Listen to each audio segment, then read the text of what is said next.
اے نبی ان سے کہہ دیں کہ آؤ تم بھی اپنے بیٹوں کو بلاؤ، ہم بھی اپنے بیٹوں کو بلاتے ہیں، تم اپنی بیویوں کو بلا کر لے آؤ، ہم بھی اپنی گھر والیوں کو لے آتے ہیں، ہم اپنے آپ کو لے آتے ہیں، تم اپنے آپ کو لے آؤ۔ ان آیات کا ترجمہ کل ہو گیا تھا، کچھ تشریح بھی ہو گئی تھی۔ عرض یہ ہوا تھا حضور علیہ السلام نے عیسائیوں کو مباہلے کا چیلنج دیا، ان کا وفد آیا، اللہ تعالیٰ کے خلاف عجیب و غریب باتیں کر رہے تھے، حضرت عیسیٰ علیہ السلام کو کہتے تھے کہ اللہ تعالیٰ کا بیٹا ہے اس لیے کہ بغیر باپ کے پیدا ہوئے، اور مریم علیہ السلام نعوذ باللہ اللہ تعالیٰ کی بیوی ہے، اور عیسیٰ علیہ السلام اللہ تعالیٰ کا بیٹا ہے۔ تو حضور علیہ السلام نے بہت سارے دلائل دیے، نہ مانے، تو اللہ تعالیٰ نے حکم دیا اے نبی تعالوا ندعو ابناءنا، مناظرے سے کام نہیں چلا تو آپ مباہلے پہ آ جائیں۔ مناظرہ کہتے ہیں کہ فریقین ایک جگہ پر جمع ہوں، اپنے اپنے دعوے کے اوپر دلائل دیں، تو مناظرہ تو ہو گیا اچھا خاصا ان سے۔ حضور علیہ السلام نے جو دلائل دیے وہ مسکت تھے، ان کو خاموش قرار دینے والے تھے۔ آپ نے پوچھا بتاؤ اللہ تعالیٰ کھاتا پیتا ہے؟ فرمایا نہیں۔ تو آپ نے فرمایا عیسیٰ علیہ السلام تو کھاتے پیتے ہیں، تم ان کو رب کہتے ہو، وہ کیسے رب ہیں؟ بہت بڑے دلائل تھے۔ اور پھر عیسیٰ علیہ السلام تو ایک عورت کے پیٹ میں رہے، کیا اللہ تعالیٰ یا رب کسی عورت کے پیٹ میں ہوتا ہے؟ انہوں نے کہا نہیں۔ عیسیٰ علیہ السلام تو پیدا ہوئے ہیں، اور اللہ تعالیٰ کی خصوصیت ہے لم یلد ولم یولد۔ بہرحال مناظرے پہ وہ ہار گئے، تو مانے پھر بھی نہیں۔ تو اللہ تعالیٰ نے فرمایا تعالوا ندعو ابناءنا، ان سے کہیں کہ آؤ پھر مباہلہ کرتے ہیں۔ مباہلے کی مختصر تشریح کل میں نے بتلائی تھی۔ مباہلہ کہتے ہیں کہ دونوں فریقین میدان میں جمع ہوں اور اللہ تعالیٰ سے آہوزاری کریں، فنجعل لعنت اللہ علی الکاذبین، اور یہ کہیں کہ اے اللہ جھوٹے آدمی پر اللہ کی لعنت ڈال دیں۔ بد دعا کریں گے ایک دوسرے کے خلاف، جو جھوٹا ہوگا، جو ناحق ہوگا، جو باطل پہ ہوگا وہ ہلاک ہو جائے گا، مر جائے گا۔ آؤ پھر میدان میں۔ تو حضور علیہ السلام نے چیلنج دے دیا ان کو کہ تم اپنی اولاد کو، اپنے بیٹوں کو لے آؤ، وَأَبْنَاءَكُمْ وَأَبْنَاءَنَا، ہم اپنے بیٹوں کو لے آئیں گے، وَنِسَاءَنَا، ہماری خواتین بھی ساتھ آئیں گی میدان میں، وَنِسَاءَنَا، اے عیسائیو تم بھی اپنی خواتین کو لے آؤ، وَأَنفُسَنَا، ہم خود بھی آئیں گے میدان میں، وَأَنفُسَكُمْ، تم خود بھی آ جانا میدان میں۔ مباہلہ بہت بڑا چیلنج ہوتا ہے، اللہ تعالیٰ کا عذاب نازل ہو جاتا ہے جب وقت کا نبی بد دعا کر رہا ہو کسی کے خلاف، تو بہت بڑا چیلنج تھا۔ تو حضور علیہ السلام صبح کے وقت جب مباہلہ کا ٹائم ہوا تو آپ اپنی اولاد میں سے حضرت حسن، حضرت حسین رضی اللہ تعالی عنہما، حضرت فاطمہ، حضرت علی رضی اللہ عنہما، ان حضرات کو لے کر آپ میدان میں تشریف لائے۔ لیکن جو عیسائی لوگ تھے انہوں نے راتوں رات ایکا کر لیا تھا کہ ہم نے نہیں جانا، اس لیے کہ انہوں نے کہا بھی ہمیں یہ تو پتہ ہے نبی ہے برحق، نبی تو سچا ہے اور ہم تو جھوٹ پر ہیں، اگر ہم چلے گئے تو صبح جب نبی بد دعا کرے گا ہمیں سے بچے گا کوئی نہیں، ہم سارے مر جائیں گے، اس لیے ہم نے جانا نہیں ہے۔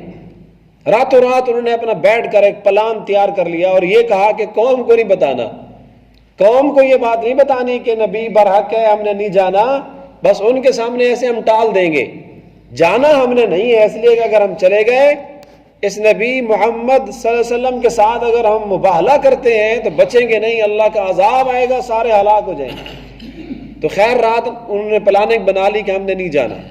تو صبح صبح حضور علیہ السلام کے پاس آ گئے سارے یہ کہتے ہوئے کہ ہم نے آپ سے مباہلہ نہیں کرنا، ہم اپنا چیلنج واپس لیتے ہیں، مباہلے کے لیے ہم نہیں آئیں گے، البتہ یہ ہے کہ ہمارے پر ایک احسان کرو کہ ہم آپ کی وفادار رعایا بن کے رہنا چاہتے ہیں، آپ کی حکومت کے محتاط، آپ کی بادشاہت کے محتاط رہیں گے، اور آپ ہم سے جزیہ لو، آپ ہم سے ٹیکس لو۔ تو حضور علیہ السلام نے فرمایا ٹھیک ہے، ان سے ٹیکس وغیرہ طے ہو گیا، جزیہ طے ہوا، تو وہ عیسائی سارے واپس چلے گئے۔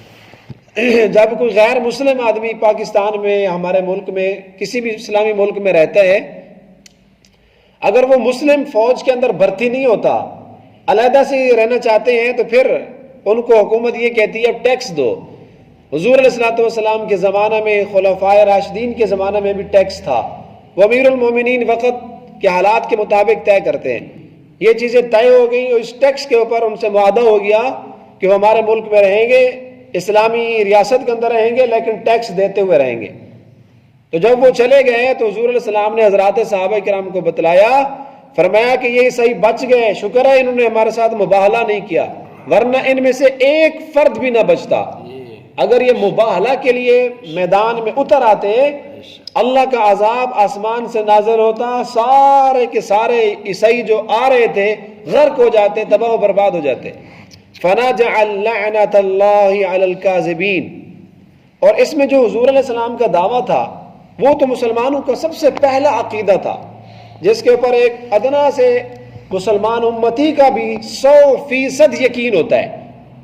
اور نبی وہ تو اللہ تعالیٰ کا مقرب انسان ہوتا ہے.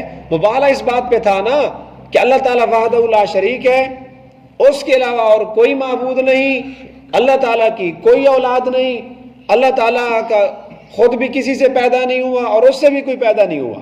عیسیٰ علیہ السلام اللہ تعالیٰ کے بندے ہیں، اللہ تعالیٰ کے پیدا کیے ہوئے مخلوق ہیں، وہ خدا نہیں ہے، اللہ کے بیٹے نہیں ہیں. اس بات پہ مباہلہ تھا. یہ تو مسلمانوں کا ایک مسلم اور برحق عقیدہ تھا.